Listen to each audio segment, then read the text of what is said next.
bu yarışmanı düzenledi.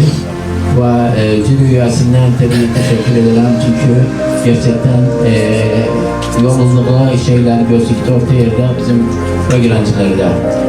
Biz her eğitim konusunda her ne bir istifade alır öğrencilerimizden biz ona destek yap. Bizim o heyet bizim yanımıza geldiği zaman bize arz ettiler bu yarışmanı. Biz hemen tabii bunu sevinçle hanşerladık üzerine ve onların tabii devlet memuru olduğumuz zaman bizim onun razılığını aldık ve onlara hemen okullara dedik gidin öğrenciler toplayın hatta bu yarışmaya katılsınlar.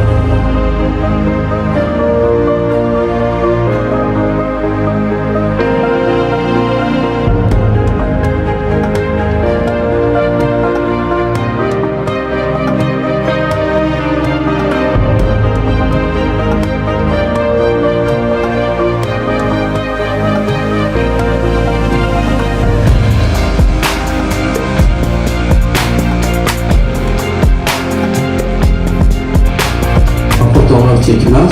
Buyursun Mustafa Hicran Beyazlı.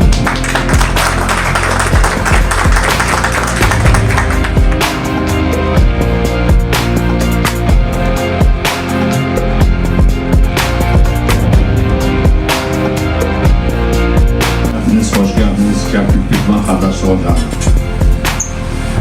Kerkük Türkmen Kardeşi Ocağı her zaman ilklere imza atan bir kuruluştur.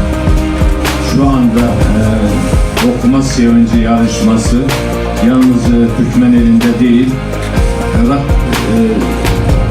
Irak'ta bile ilk defa olarak böyle bir yarışma yapılmaktadır. Bu yarışmada emeği geçen herkese teşekkür ederim.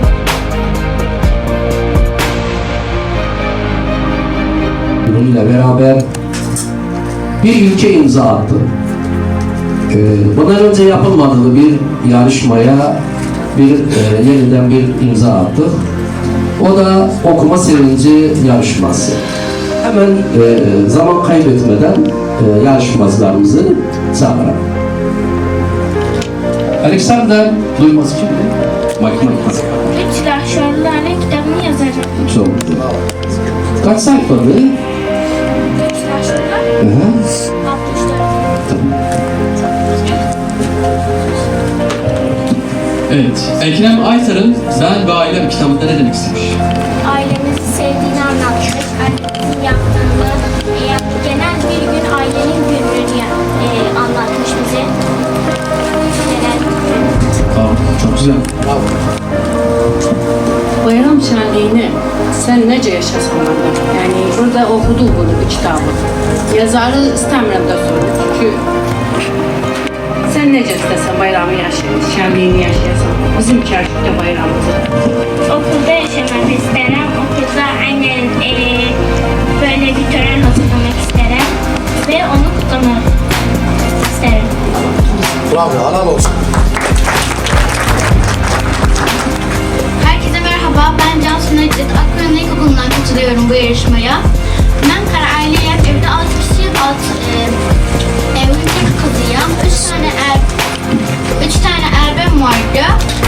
Ben gelecekteki hobilerim, yani gelecekte olmak istediğim meslek ya Türkçe öğretmeni ya da avukat olmak isterim. Avukat olma sebebim, bakıram yani ben 11 yaşındayım, bu halimle fark ederim ki her Türkmenler çok uzun biri. Bu yüzden avukat oldum, gelecek savunum. Hatta bu zamanların en küçük örneği bu seçimde ben evimden anlamam seçim kartını vermediler. Neden? Çünkü yalnızlar istemiyorlar seçsinler yani Türkmen'de. O yüzden avukat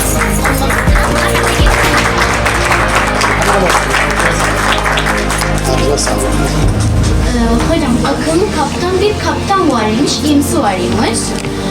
Bu gemide de müşteriler varmış. Sonra bu müşterilerin büyük bir gemiymiş, yattı diyebilirim. Herkesin kendine ait odası varmış. Sonra geminin sahibinin çok büyük bir mirası varmış, büyük sandık alması varmış. Bir müşteri haber onun peşindeymiş. Sonra kaptan odada olup olmadığını kontrol ettiğinde onu değilse de o şeyi çalacakmış. Kapıyı çalıp girip bakıp odada deyip pardon yanlış odadır. Sonra akıllı kaptan düşünüp deyip sen madem kendi odama girerken hiç kapıyı çalsın. Teşekkür. Güzel, sağ ol. Helal olsun. Herkese merhaba, ben İnci Orhan, 13 yaşındayım ve bu yarışmaya En Rafide İkiz dizisinden katılıyorum. Benim hobilerim resim çizmek ve kitap okumak.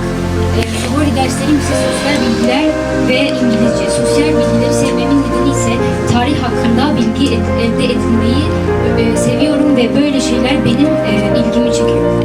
Ben bu kitap okuma yarışmasına katıldığım için çok mutluyum. Kitap okumak bende bir güç yarattı. Yarışmanın ilk toplantısını yaparken çok korkuyordum. Toplum içinde konuşma yapmaktan çok korkuyorum. Ama şu an hiç korkmuyorum. Kitap okumak cesaretli ve özgüvenli bir şekilde toplum içinde konuşma yapabilmem için bana yardımcı oldu.